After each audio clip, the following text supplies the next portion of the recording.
On ouvre ce journal avec ces images qui nous viennent de Madagascar. Un vent de colère, vous le savez, souffle sur le pays depuis des semaines maintenant. Ce samedi encore, ils étaient plusieurs milliers à investir la rue dans la capitale. Manifestation contre le pouvoir.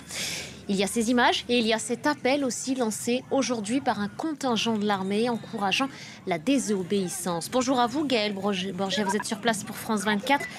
Gaëlle, je ne sais pas si vous m'entendez. Vous êtes avec nous? Oui, je vous entends bien. Merci d'être avec nous, Gaëlle. Je le disais, ce message est porté par le contingent militaire du CAPSAT, corps d'armée des personnels et des services administratifs et techniques, qui appelle à la désobéissance. Vous avez pu leur en parler?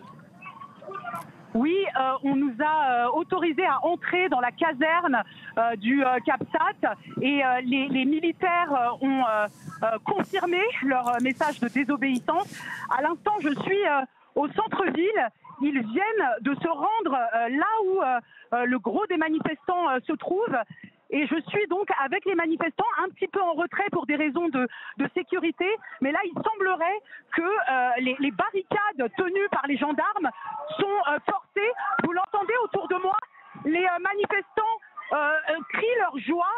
Il semblerait qu'ils peuvent enfin manifester au centre-ville. Ils ne sont pas encore arrivés sur la fameuse place de la démocratie qu'ils demandent depuis des semaines, mais il semble que la brèche se soit ouverte.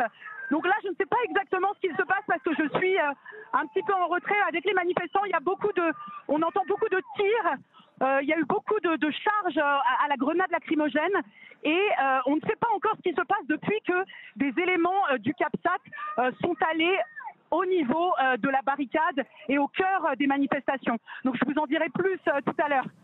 Est-ce que vous pouvez déjà nous donner quelques éléments, Gaëlle, sur la suite, sur ce à quoi il faudrait s'attendre dans les prochaines heures? Alors, ce qu'on attend, c'est de savoir si les autres corps de l'armée vont suivre le contingent du CAPSAT. On attend de savoir comment va réagir la gendarmerie, notamment le G6, cette unité qui est très très violente durant les manifestations et qui réprime violemment les manifestants. Là, donc je m'avance là au moment où je vous parle, près du cœur de la manifestation. Et c'est un peu le chaos.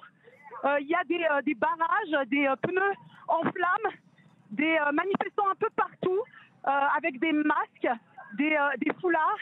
Et l'idée, c'est qu'ils voudraient pouvoir avancer. Parce que depuis le début de cette manifestation, les manifestants sont repoussés par les forces de l'ordre et ne peuvent pas se rassembler et s'exprimer. Donc là, pour l'instant, c'est un petit peu le chaos. Ils viennent alors là, je m'approche, et ils viennent de brûler un véhicule militaire. Et donc il n'y a plus de force de l'ordre pour arrêter les manifestants. Au moment où je vous parle, un véhicule blindé qui est habituellement utilisé par la gendarmerie est en flammes. Donc on est au cœur d'une révolution. Les manifestants sont inarrêtables. À l'heure où je vous parle, je suis vraiment devant le véhicule caillassé et brûlé, un véhicule blindé de la gendarmerie.